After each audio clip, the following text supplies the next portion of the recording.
What up, guys? It's Fair here. Now I'm gonna do a commentary over this video. I don't felt like putting in songs because I wanted to talk about a few things like G-spawn, strategy, low run strategy, high run strategy, and we actually did this world record in probably the fastest way you could have actually done it. There's no fast way, I think. I mean, there probably might be. I'm not sure, but I think this is the fastest way. So what we basically did is we started off with the early round strategy. From round 1 to 4 we had each 5,000 points. As soon as we had 5,000 points, we opened the door towards the mudroom. So make sure the Juggernaut is at the MPL side, so that will actually spare you a lot of time when you're going down and making your recovery into the game. So go head towards the mudroom, you buy the Bowie knife, and you basically go through with that. And now the one door you want to leave closed is the tunnel door in the AK. You do not want to open that door. You can open basically every other door except that one. So basically I'm showing you here, I'm defending that window in the AK-74U room.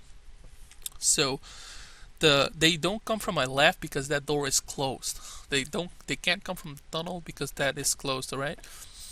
Here's the thing though. If you leave that door closed and you start the game off, you will need Mustang Sally. So if the pressure plate for the pack punch spawns actually in the AK, no, I meant in that tunnel, then you will have to restart the game, because you want to have that Mustang Sally's. That it will save your freaking life, believe me, guys. For the first 30 rounds, Mustang Sally's will help out a lot, especially if you're doing this pretty hard low range strategy. And then here I'm showing you guys how to dispose a fire zombie rather really effectively, because we ran into a few troubles in our between round 40 and 50 where Seraphim died twice because the fire zombie. So yeah, and we had to figure out a way, and I think this is the best way to dispose the fire zombie, where Seraphim runs up on the tunnel, and I go in front of the tunnel, I blow him up. At the most it takes like a few seconds extra, but it gets the job done. He runs backwards through the fire and kills all the zombies, which actually, that way you can take one extra wave without wasting ammo. By the way, a lot of people use ray guns when you shoot the baby guns or to kick the zombies. I suggest not doing so. We, all the way from round 40 to 80, we only used grenades. We only used Semtex. So whenever we ran out of Semtex, we just bought them, because we're already in the Semtex room. So what's the point? Like, what's the point of having ray guns and shit? I mean, we did have ray guns. We only had ray guns to make crawlers at the end of the round if we really needed to. That's basically the only reason we had ray guns, alright? And there's one more thing I was gonna mention. Yeah, about my down here. The down I'm showing you right here is the most common down in our game. I had 18 similar downs like these because I was freaking searching a freaking song on YouTube. Like because of the game was taking so long, I was telling Seraphim, like, call out a few songs, and I was gonna search them up on YouTube. And while I was typing those songs, I actually forgot to jump down a few times. And a few times I was standing in the Semtex room, typing in those songs, and the zombies just killed me. So yeah, I technically 18 of my downs I wasn't even playing. So yeah, and 2 of my downs were during a mid-round break where I really had to go to the bathroom. I said, like, Seraphim, I really have to go. Just take over. If I die, just revive me. And also Seraphim had 1 down when he took a mid-round break because he had to go to eat or something like that. I can't remember what it exactly was. But yeah, I think Seraphim. I'm not gonna explain too much about how we actually got our downs, because that will be the reason that will be in the description. I believe I had like 4 like real downs that were kind of my own fault. But yeah, here I'm showing you the strategy where one guy starts off in the Semtex rooms, runs up, goes up on the water. Whoever is the white player is gonna run the AK room, and then as soon as that water stops coming, usually when the water stops coming, he's telling me to jump down. But you can kind of see the arrow, the white arrow. If that's in the left top corner, you want to jump down. If you repeat this process over and over, you'll see that you're gonna get the hang of it. So what I really can only tell you is to practice edit, and then eventually you're gonna get the hang of it. And you don't even talk, like you're just gonna listen to songs, and he doesn't even tell me right here that I have to jump down. Like, I know what's the right timing to jump down and whatnot. So yeah, showing you a few more times here how the strategy works. It's kind of the same repetitive gameplay. Yeah. Boring, really boring. Anyway, there's one more thing I wanted to mention. In our early round strategy from round 1 to 40, where I told you about, we left that tunnel closed in the AK room. Now here's the trick: the guy that's boarding up the window, it's not basically a window. It's like stones. Where you're putting up stones like a window. Yeah, I'm sure you guys know what I mean. It's kind of like a stone window. But the first 3 zombies that are trying to get out of the window are usually the ones that are breaking the window apart. So what you want to do is make those 3 a crawler.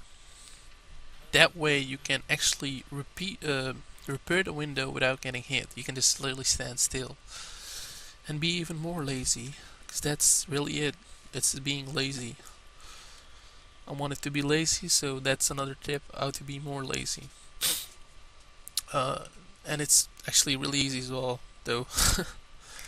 So what you want to do, if you stack up too many zombies, though, I do suggest to let them all out and let your buddy round them up and shoot them away with the baby gun, and then continue the process over and over again. I want to mention one thing, though, that this is an advanced strategy, as well as the earlier round, as well as the high round. These strategies are not easy. It requires you to have some basic zombie skills, some basic zombie running skills. I guess if you can get 200 kills in No Man's Land, then you're probably good enough to get this to nail down this strategy. Maybe that's not true. Actually, I'm lying. It's really about practicing this strategy, but it's not easy. It's gonna require you some practice. Although we didn't practice at all. This was our first try, and we did it 8-1-80. So yeah. Anyway, guys. There's the freaking biggest thing I actually forgot. But here, one more thing I want to show you guys is here I'm running down the AK room, which I really shouldn't be because I'm not the white player. But I wanted to show you guys how to run down the AK room. In a second I will be running down. Actually, the first wave he's gonna kill at 79, and the next 3 waves I'll try to show you guys how to run in the AK room. It was one really hectic moment. You'll see that coming up in a few ways here. But yeah, what I was gonna talk about is the G-spawn error, which probably are a lot of you guys wondering why the hell we didn't got G-spawn, playing 80 rounds. And many people think that G-spawn occurs because you're shooting the upgraded baby gun, but it really doesn't. Because if that was the case, we start packet punching the baby gun from round 50. We had the packet punch baby gun from round 50 till 80. So if that was the case, I can assure you that we would have been G-spawned. Now, what G-spawn actually is that the zombies, there's not enough room for the zombies to spawn in. So what happens is basically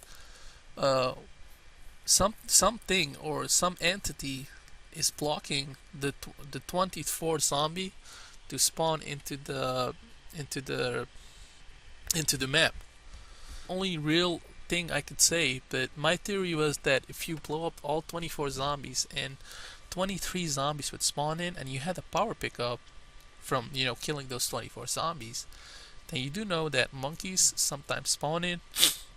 So if like two or three monkeys spawn in, then you basically already have 20. So 23 plus 3 is 26 entities in the map.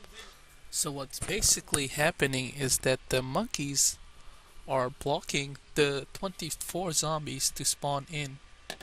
So due to monkeys, you are actually getting the G-spawn. In order to prevent the G-spawn, I would suggest to get the power pickups as soon as they appear. Don't wait with it. Like some people will wait a little bit with the nuke so they can maximize it. So by killing more zombies, don't do that. Or some people might wait to with the insta kill as well. So a lot of zombies will spawn in and then take the insta kill. Simply don't do that. It's gonna, believe me, it's not worth it. And the only really tip I could really give you is that try to simulate our playstyle, and maybe it won't happen to you as well. What our playstyle basically was is to we upgraded the baby gun, but we only used nades. We didn't use ray gun to kill the babies. We only used nades, and that's basically it. We only used nades. What we did, we threw the nade before, and then we shot the baby gun.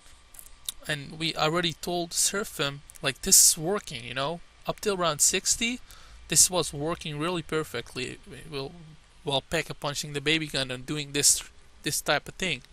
So what I was saying to Seraphim is that we have to simulate this playstyle in order to like prevent the G-spawn. So if you're like doing like choosing a playstyle that's obviously gonna prevent G-spawn, try to simulate it through the entire game. Don't change your playstyle. Just try to keep it the same. And since we start pack-a-punching the baby gun so early, around 50, we didn't have G-spawn. We just keep on like doing the same thing over and over. And I think that's what did not cause our G-spawn. Okay, one more thing that I was gonna mention. It's probably also in the description that the actual gameplay time was less than 16 hours. It is 16 hours. The game we played for 16 hours to get to round 80, but I'm not taking into account those small breaks. I only removed the major breaks. That was a 10-hour break and a 6-hour break, I believe. No, wait a minute. It was a 14-hour break. A total of 14-hour major breaks, and so there basically were 2 long breaks. But I'm not taking into account the 10-minute eating breaks or the... Yeah, pretty sick here. What happens here? I was so lucky, I guess. Or a beast. But yeah, what was I freaking talking about? Oh yeah, I wasn't gonna take into account the small breaks. So technically, the actual gameplay time lasted less than freaking 16 hours. That's how freaking fast it went, guys. Simulate our strategy, and I'm not gonna assure you that you won't get G-spawn, but maybe you won't. Like, try to simulate our playstyle, I guess, if you want to get 4. But here, we had it planned all out, and here, at the end of round 79, I think I died. The last 3 zombies killed me. I killed my partner, but we both managed to revive each other. It was not the end, by the way. And then at round 80, here you see Seraphim trading in his baby gun for the M14 beastie gun. So obviously that's the proof that it is a freaking suicide at round 80. Because if you think that we trade in the baby gun for the M14 to kill the zombies, then you're an idiot during round 80. So yeah. So we had everything planned out. So we're gonna take the minecart, we're gonna go up, and he's gonna lay down at the incline, and I was gonna dolphin dive on him. I was gonna slow it down in the video to make it look more epic that we did the suicide on round 80 with dolphin diving on each other. But yeah, apparently I couldn't buy the freaking minecart. Anyway, I'm showing here the freaking leaderboard.